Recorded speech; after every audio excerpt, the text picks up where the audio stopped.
Siz de oradaydınız tabii. 27 Şubat çağrısından sonra gerçekleşen silah yakma töreni. Tabii ki belki de dünyada farklı bölgelerde devam eden çatışma çözüm süreçleriyle, geçmişte yaşanan çatışma çözüm süreçleriyle kıyasladığımızda neler söylemek lazım? Bu silah yakma töreni Kürt sorunu çözümü noktasında nasıl bir öneme sahipti? Siz nasıl değerlendiriyorsunuz Gülseren arkadaş? Tekrar merhabalar, iyi yayınlar diliyorum. Oldukça önemliydi tabii. Biraz evvel sevgili İlknur da aslında altını çizdi. Ne kadar ciddi bir olay olduğunun aslında. Oradaki silah yakma töreninin hem sembolik ama çok inandırıcı. Yani hani bir tiyatro sahnesinde olabilecek kadar kusursuz ama ondan çok daha fazla gerçek. Yani bu çok etkileyiciydi. Ben bunun altını özellikle çizmek istedim. Çünkü bazen ifade ederken hani gerçek değildi diye yorumlar da var ya, biliyorsunuz. Yani insanların bir kısmı işte ne oldu, işte 3-5 silah yakıldı diyen bazı kesimler de var ve dolayısıyla burada bu inandırıcılığını sorgulayanlar var. Tam da bunlara karşılık olarak bunun altını ısrarla çizdim. Çok gerçekti. Başından sonuna kadar çok gerçekti. Yani bizim daha Türkiye'de sınırdan çıkmadan evvel içinde bulunduğumuz ruh hali, sınırdan geçtikten hemen sonra karşılaştığımız o bütün ortam, karşılamalar, oradaki buluşmalar, yapılan açıklamalar, her şeyi birlikte değerlendirdiğimizde gerçekten inandırıcılığı çok yüksek bir sembolik eylemden söz ediyoruz. Bunun sonuçlarını da gördük esasına bakarsanız. Yani sadece oraya gidenler üzerinde değil, gerek işte ülkenin dört bir yanında, gerekse aslında uluslararası alanda özellikle örgütün bu noktadaki samimiyeti büyük oranda bu eylemle de kanıtlanmış oldu. Ama tabii ki devamında işte fesih kararı alınması ve devam eden süreçte alınan bir takım kararlar ve yapılan uygulamalar buradaki bu barış meselesindeki ciddiyeti de, ısrarı da, kararlılığı da göstermesi bakımından bugüne kadar oldukça önemli etkiler yarattı. Tabii burada bu etkiler devam ederken özellikle devletin tutumu meselesi hepimizi büyük sorularla baş başa bırakmış oldu. Özellikle toplumun büyük bir kesimi, yani barış isteyen büyük bir kesimi bugün hala barış olacak mı gerçekten, devlet gerçekten adım atacak mı bu yönlü sorularını çok kuvvetli olarak soruyor.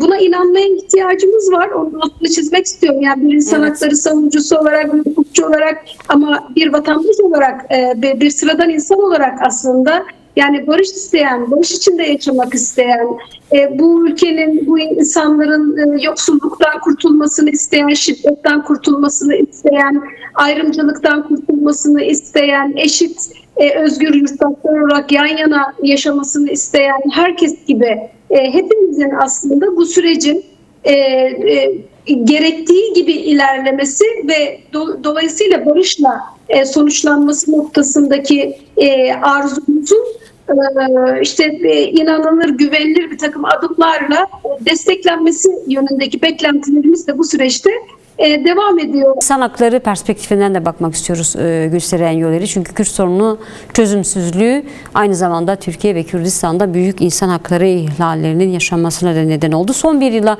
baktığımızda insan hakları çerçevesinde noktasında nasıl bir tablo çizersiniz? Nasıl değerlendiriyorsunuz son bir yılı insan hakları açısından?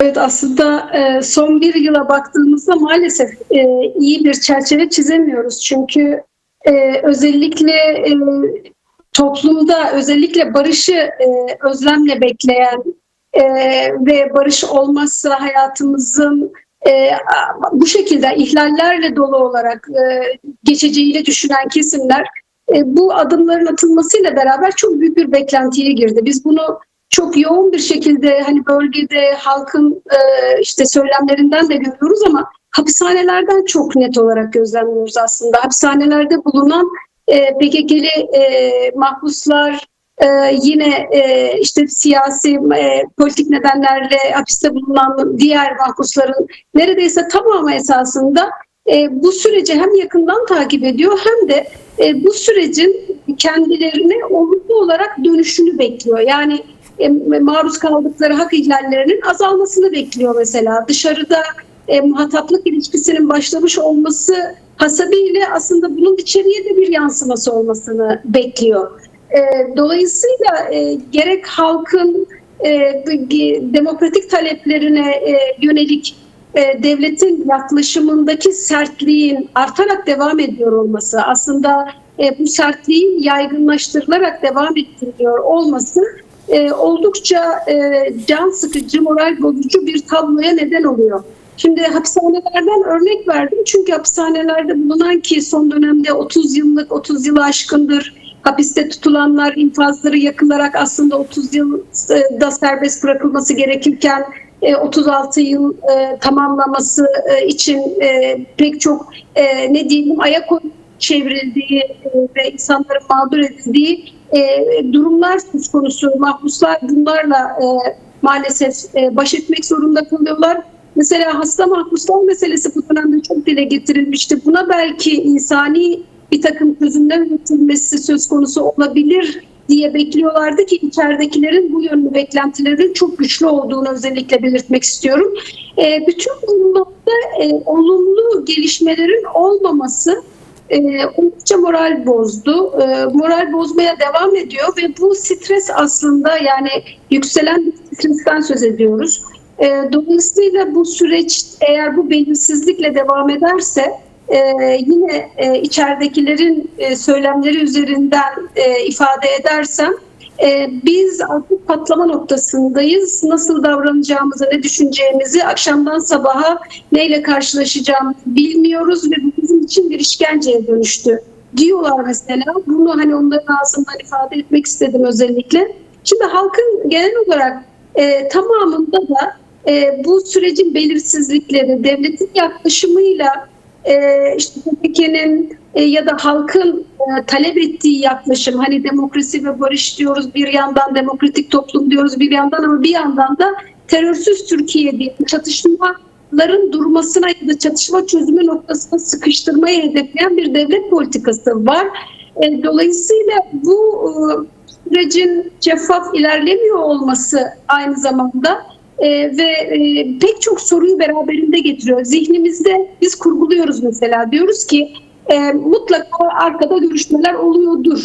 Mesela mutlaka bir takım mutabakatlar sağlanmıştır. Ama bu böyle midir ya da gerçekten nasıl oluyordur meselesinde net ve şeffaf bir sürecin ilerlemiyor olması bizi çok hem psikolojik olarak hem de yani hangi adımlar atacaksınız, hangi politikaları belirleyeceksiniz meselesinde yani ne yapacaksınız, nasıl ilerleyeceksiniz meselesinde aslında belirsizliğe ve ikileme düşürüyor. Dolayısıyla bizim İnsan Hakları Derneği'nin bu süreçte çok çeşitli açıklamalarla aslında sürece etkide bulunmaya gayret ettik. Yani bu süreçte neler olması gerekir sorusuna cevaplar ürettik ve bunları kamuoyuyla da devlet yetkilileriyle de paylaştık. Sürecin şeffaf ilerlemesi bunlardan bir tanesi. Bir komisyon çalıştı ama bu komisyon sadece bir rapor hazırladı ama rapor kimseyi tatmin etmedi mesela.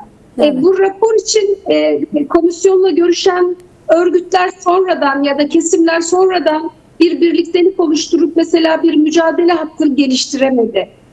Ve bunun olmasını engelleyen bir devlet şiddetinin giderek arttığı, her türlü itirazın ve talebin tutuklamayla ve işkenceyle cezalandırıldığı bir noktaya geldik. Şimdi dolayısıyla insan hakları açısından maalesef iyi bir şey söyleyemiyoruz.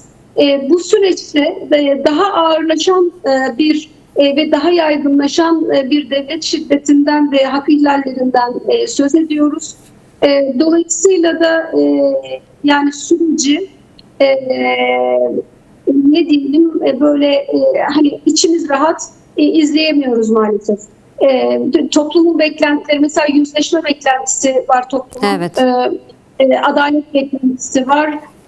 Ama bütün bunlarla ilgili hiçbir adım yok. Ama bütün bunları bırakalım. Biz baştan beri şunu konuşuyoruz. Bütün bunlar aslında aşama aşama olacak, bunun farkındayız. Yani örneğin çatışma çözümü meselesinde atılması gereken adımlar belli ama hala bunlar olmadı. Yani tamam, silahlar sustu. Örgüt kendi adına üstüne düşenleri bence ziyadesiyle, fazlasıyla yerine getirdi. Ama devlet buna uygun bir takım adımlar, atması gereken adımları atmadı. Şimdi dolayısıyla buradan hani pozitif barış sürecine geçiş, hani demokratikleşme, insan hakları, yüzleşme, adalet meselelerine aslında neredeyse hiç girememiş, hiç giremiyor durumdayız hala. Ve bu süreçte tabii ben yani şunun altını çizmek istiyorum. Şimdi böyle konuşunca bazen umutsuzluk mu aslında büyüyor sorusu da sıklıkla gündeme gelebiliyor. Bu umutsuzluk olarak algılanmaması gerekir diye düşünüyorum. Yani bizler aslında doğru soruları sormak, doğru talepleri ortaya koymak ve süreci yakından izlemek ve bütün bu taleplerde olması gerekenler konusunda ısrarcı olmak zorundayız ki bu sürecin doğru ilerlemesine hani bir nebze de olsun katkı sunabilmiş olalım. Böyle düşündüğümüz için aslında eksiklikleri ve umutsuzlukları ısrarla dile getiriyoruz. Ama bu barışa, demokrasiye doğru bir adımın, her adımın daha doğrusu, yani her bir adımın ne kadar büyük soruları olursa olsun çok kıymetli olduğu gerçeğini ortadan kaldırmıyor ama bizim de onu oturup uzaktan seyretmememiz gerektiğini, aslında etkide bulunmak ve dolayısıyla sürecin doğruya evrilmesi için ciddi bir toplumsal gücün, toplumsal taleplerin güçlü bir şekilde ortaya çıkmasının sağlanması noktasındaki bir görevimiz de var hepimizin, hep beraber siyasetçilerin, savunucuların, hepimizin. Bunu da aslında bir kenarda tutarak tabii ki söylüyorum. Peki. Bu sürece sivil toplumun dahiliyeti de tartışılıyor sürecin başlangıcından bu yana. Daha aktif katılmaları gerektiği yönünde çokça tartışmalar da yürüttük.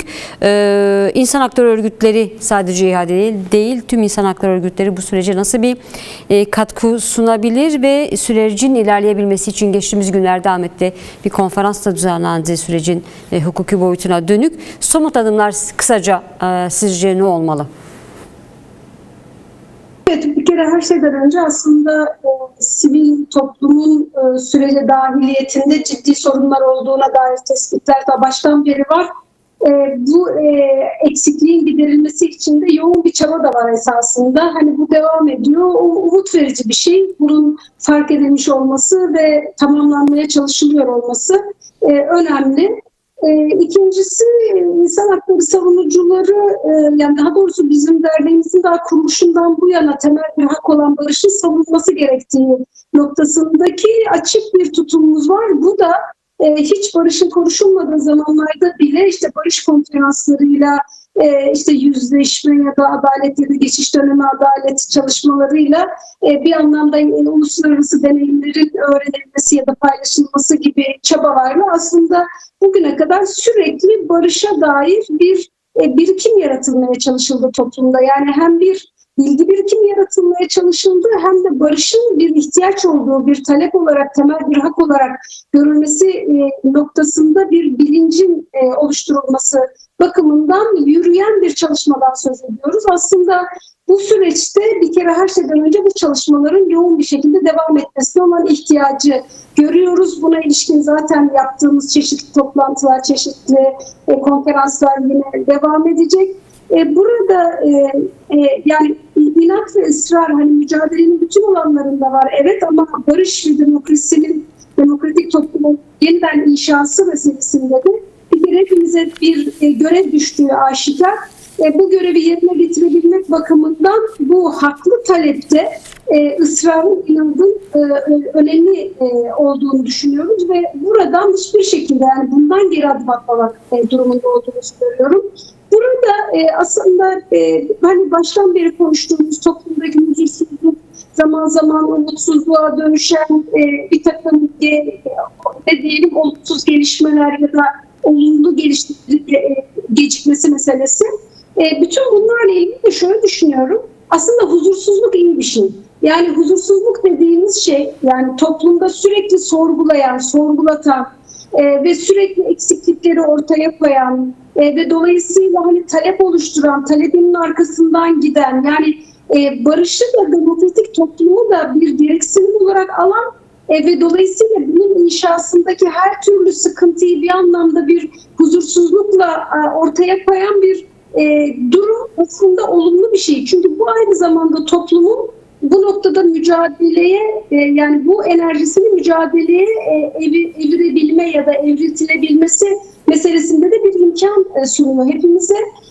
Bu yüzden de ben hani buradaki huzursuzluğun yararlı bir huzursuzluk olduğunu düşünüyorum, ama yani toplumun öncülerinin, yani işte siyasetçilerin, siyasi öncülerin ya da demokratik öncülerin diyelim, aslında bu huzursuzluğu yönetme konusunda bir programa sahip olması gerektiğini düşünüyorum. Yani bu huzursuzluğu ortada bırakmak demek aslında onun nereye gideceğini de bilememek demek. Dolayısıyla olumsuza evrilmesi, hani istemediğimiz başka noktalara evrilmesi de söz konusu olabilir, ama bizim istediğimiz şey tam da geleceği barış ve demokrasi içerisinde demokratik bir toplum halinde inşa edilmesi meselesi. O yüzden de aslında toplumu öncülük eden bütün güçlerin, bütün demokratik oluşumların bu süreci, toplumdaki bu huzursuzluğu da nasıl yöneteceğine dair bir programın olması gerekir. Siyasetçilerin mutlaka buna ilişkin görüşleri vardır.